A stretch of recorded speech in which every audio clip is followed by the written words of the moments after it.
इस सेशन का शीर्षक है चक्रव्यूह में आप। तो मेरा सीधा सवाल आपसे पहले यही होगा, क्या आप मानते हैं कि इस वक्त आम आदमी पार्टी एक चक्रव्यूह में फंसी है? अरविंद केजरीवाल जो दिल्ली के मुख्यमंत्री हैं वो जेल में हैं। आपके पूर्व उप मुख्यमंत्री मनीष सिसोदिया जी वो भी इस वक्त जेल में हैं। आप खुद जेल में थे, जेल से आप रिहा होके आए हैं। तो क्या ये आम आदमी पार्टी के लिए सबसे कठिन दौर इस वक्त चल रहा है? और क्या आप मानते हैं कि आप चक्रव्यूह में फंस चुका है? क्या आप अभिमन्यु बनेंगे या आप फंस जाएंगे? देखिए, ऐसा है कि चक्रव्यूह में क्यों फंसाया गया हमको, सबसे बड़ा सवाल तो ये है। इसलिए कि देश के अंदर एक नई राजनीति की शुरुआत अरविंद केजरीवाल जी के नेतृत्व में हुई।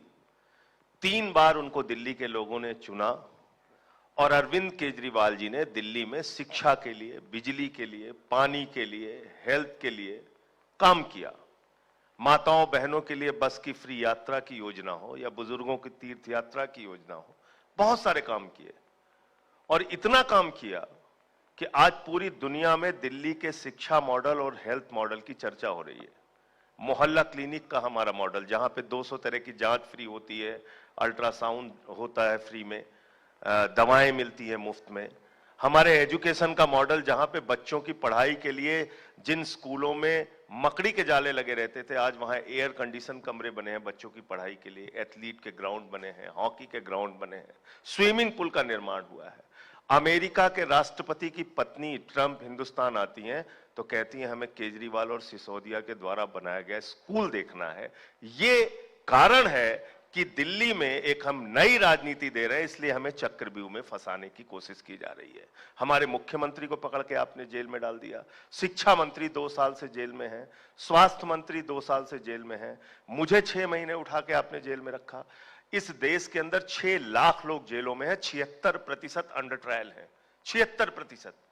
आपका मकसद ट्रायल पूरा कराना नहीं, आपका मकसद सच को सामने लाना नहीं, आपका मकसद है जेल में डाल के रखना।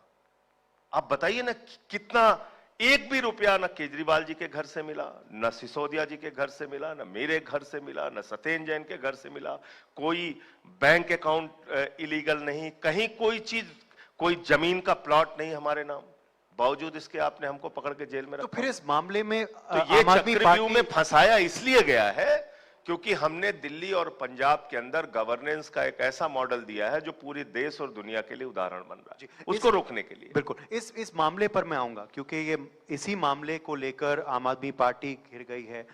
इतने तमाम आपके जैसे नेता आप कह रहे हैं फंसाए गए हैं। इस मामले में आम आदमी पार्टी आखिर फंसी क्यों? आपके नेता आखिर फंसी क्यों? मसला क्या है? दर्शकों को आज अवगत कराएं। बिल्कुल साफ बता रहा हूं आपको, ये पूरा मसला राजनीतिक है और इसके अलावा कुछ नहीं है। एक है जो बिल्कुल खुली आंखों से सबको दिख रहा है।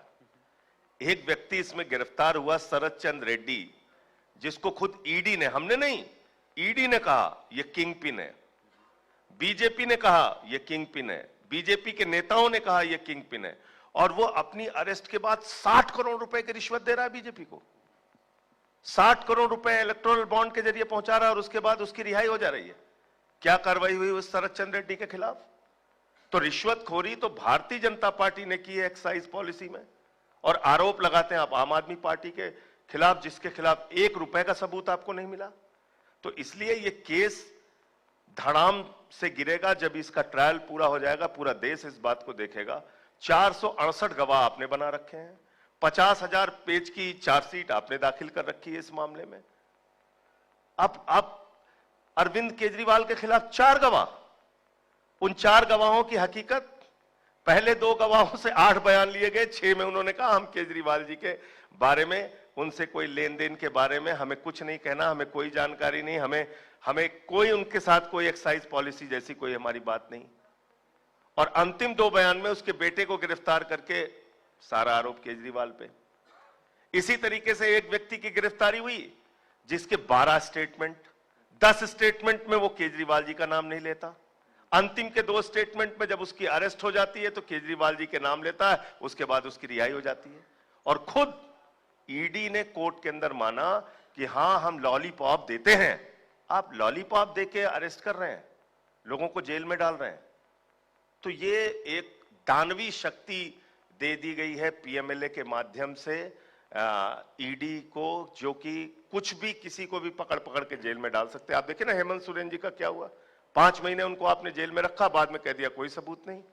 मुझे 6 महीने उठा के जेल में रखा, फिर सुप्रीम कोर्ट के 3 जजों ने मुझे जमानत दी। मुझे अपने केस के बारे में बोलने की इजाजत नहीं है।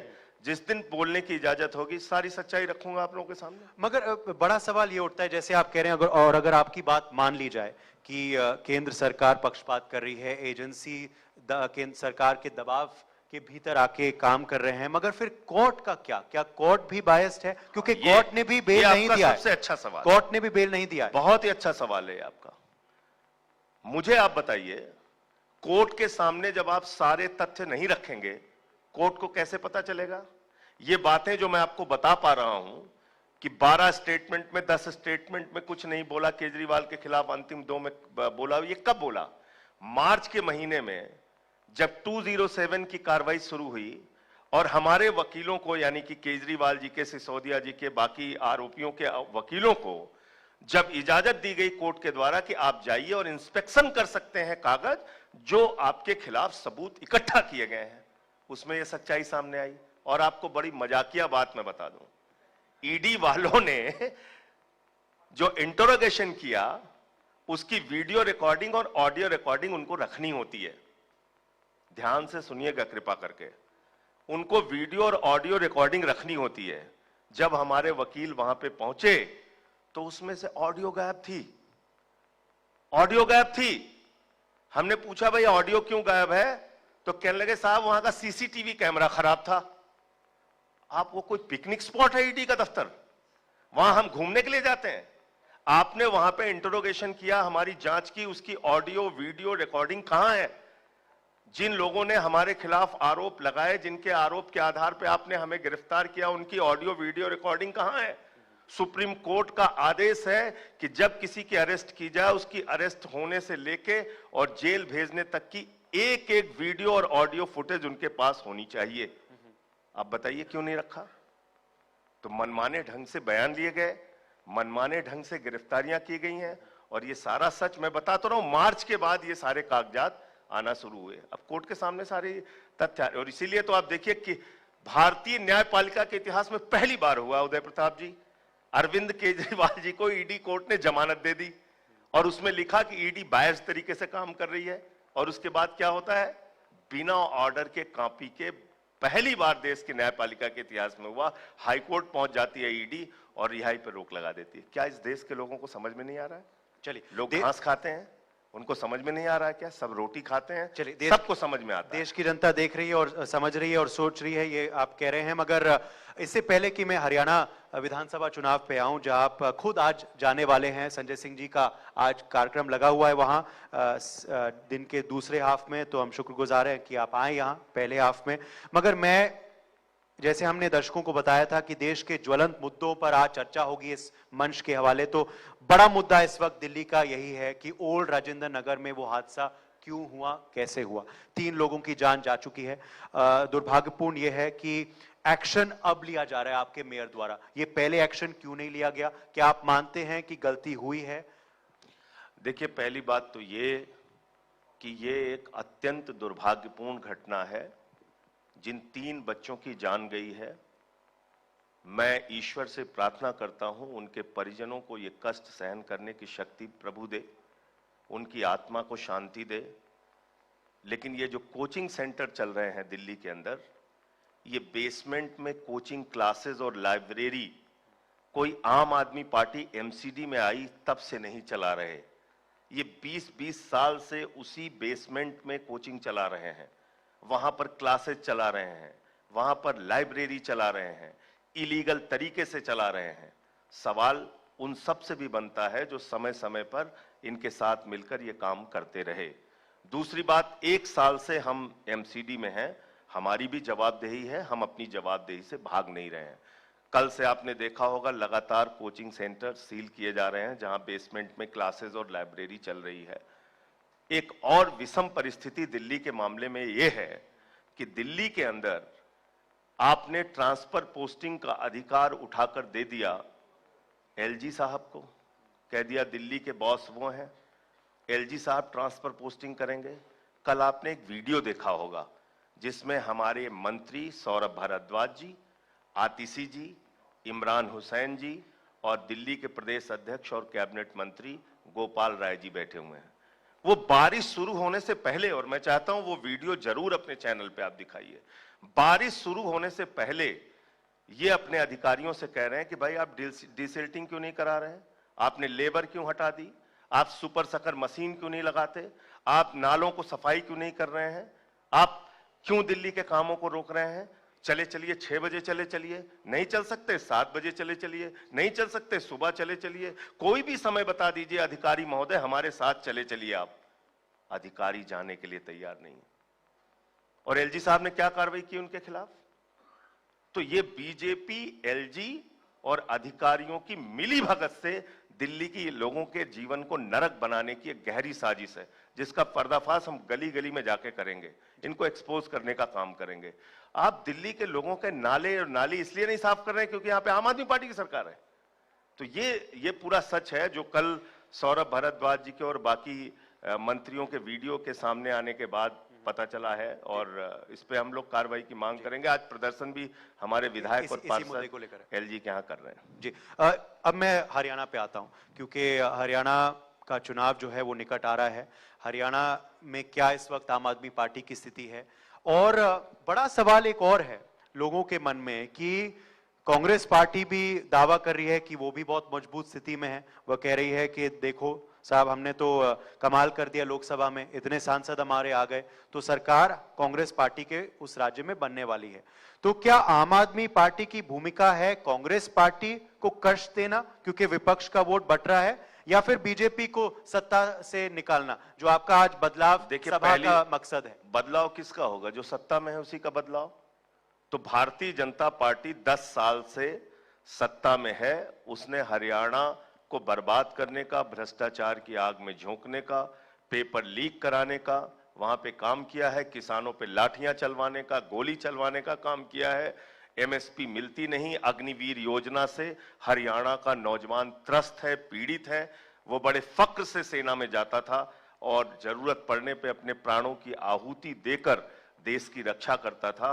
हरियाणा के हर गांव के बाहर आपको किसी न किसी शहीद का गेट मिल जाएगा जो बताता है कि वहां के युवाओं ने देश के लिए अपने बलिदान दिए हैं, देश की रक्षा के लिए अपना सब कुछ न्यौछावर किया। आपने अग्निवीर योजना ला दी। आप कह रहे हैं साहब हम युवा बना रहे हैं सेना को, तो अगर युवा बना रहे हैं आप सेना को, तो सबसे पहले प्रधानमंत्री युवा बनाइए। 73 साल में देश के प्रधानमंत्री को तीसरी बार प्रधानमंत्री बनना है, और 4 साल में आप किसान के बेटे नौजवान को आप रिटायर कर दे रहे हैं सेना से। आप कह रहे हैं युवा बना रहे हैं आप सेना को। जो सेना पाकिस्तान के 2 टुकड़े करती है वो सेना युवा नहीं थी क्या? जो पाकिस्तान को बार बार हराती है, जो गलवान घाटी में लड़ती है, जो सेना कश्मीर की सीमा पर जाके लड़ती है, वो सेना युवा नहीं है क्या? जिसने कारगिल का युद्ध जीता वो सेना युवा नहीं थी क्या? मैं ये पूछना चाहता हूं। ये तो भारतीय सेना का अपमान है। हमारी सेना हमेशा से बहादुर, युवा, पराक्रमी रही। आप उसको कमजोर बनाने का काम कर रहे हैं। 4 साल में नौकरी से रिटायर करके 6 महीने की ट्रेनिंग अब आप दे रहे हैं, तो सेना को आप कमजोर कर रहे हैं, मजबूत आप नहीं कर रहे हैं। मैं ये कहना चाहता हूं, तो हरियाणा में अग्निवीर एक बहुत बड़ा मुद्दा है, बेरोजगारी बड़ा मुद्दा है, किसानी बड़ा मुद्दा है। ये सारी चीजें हम लोग लेके जा रहे हैं, और केजरीवाल जी की 5 गारंटियां, जिसमें रोजगार देने का वादा, बिजली फ्री देने का वादा, शिक्षा फ्री देने का वादा, इलाज फ्री देने का वादा, ये सारी बातें हम लोग जनता के बीच में लेके जा रहे हैं, और वहां सारी सीटों पे चुनाव लड़ेंगे। संजय जी, आप राजनीति में बहुत सक्रिय हैं, तो पता नहीं अगर फिल्मों और टीवी शोज देखने का आपको मौका मिलता है या नहीं, मगर एक बहुत ही मशहूर टीवी शो था, ये रिश्ता क्या कहलाता है, और यही सवाल आपसे है, ये रिश्ता क्या कहलाता है? कांग्रेस और आपका रिश्ता क्या है? कांग्रेस और आप अभी दिल्ली में साथ लड़े और हरियाणा में साथ लड़े, मगर पंजाब में आप अलग लड़े। अभी आने वाले विधानसभा चुनाव में आप अलग लड़ रहे हैं। राजेंद्र नगर के मुद्दे को लेकर भी कांग्रेस आप ही को घेर रही है। तो ये क्या रिश्ता है? ये रिश्ता क्या कहलाता है? मैं आपको बताता हूं। 144 करोड़ लोगों का ये देश है, बहुत विशाल और बड़ा देश है। यहां पर गठबंधन की सरकारें भी चली हैं, और अलग अलग गठबंधन के घटक दल एक दूसरे के खिलाफ भी लड़े हैं। एनडीए में रहते हुए जेडीयू बीजेपी के खिलाफ लड़ा है, एनडीए में रहते हुए शिवसेना बीजेपी के खिलाफ लड़ी है और आज इंडिया गठबंधन में रहते हुए भी सीपीएम कांग्रेस के खिलाफ लड़ती है। पंजाब में हम कांग्रेस के खिलाफ लड़ते हैं, बंगाल में टीएमसी कांग्रेस के खिलाफ और सीपीएम सीपीआई के खिलाफ लड़ती है। लेकिन राष्ट्रीय मुद्दों पर एक सबसे बड़ा मुद्दा है कि देश को नफरत की आग में झोंकने की अगर आप कोशिश करेंगे तो उसके खिलाफ हम सब लामबंद होकर इकट्ठा होकर आपसे लड़ेंगे। ये नेम प्लेट वाली पॉलिटिक्स इस देश के अंदर हम चलने नहीं देंगे। आप नेम प्लेटें लगवा रहे हो, आप ठेले वालों का नेम प्लेटें लगवा रहे हो। जिन लोगों ने लाखों करोड़ रुपए बैंकों के लूटे उनके नेम प्लेट क्यों नहीं लगवाते आप भाई? आप कहिए नीरव मोदी गले में नेम प्लेट लगा के घूमे, 20,000 करोड़ हिंदुस्तान की बैंकों का लूटा है उसने। ललित मोदी, विजय माल्या, नितिन संदेशरा, कितने नाम है। और आपके दोस्त अडानी जी जिन्होंने पूरा हिंदुस्तान सब कुछ अपने हाथ में चाहते हैं। तो आप एक गरीब आदमी को कह रहे हैं नेम प्लेट लगाओ, अपनी जाति बताओ, अपना धर्म बताओ, जिससे तुम्हारे साथ भेदभाव किया जा सके, जिससे तुमको पीटा जा सके। हिंदू हो कि मुसलमान हो बताओ, सिख हो कि ईसाई हो बताओ, दलित हो कि पिछड़ा हो बताओ, आदिवासी हो कि बताओ। ये कौन सी पॉलिटिक्स है? आप विकसित भारत ऐसे बनाएंगे? चलिए, ये सबका साथ सबका विकास है कि सबका विनाश है? ये चलिए, मैं मानता हूं आपकी बात।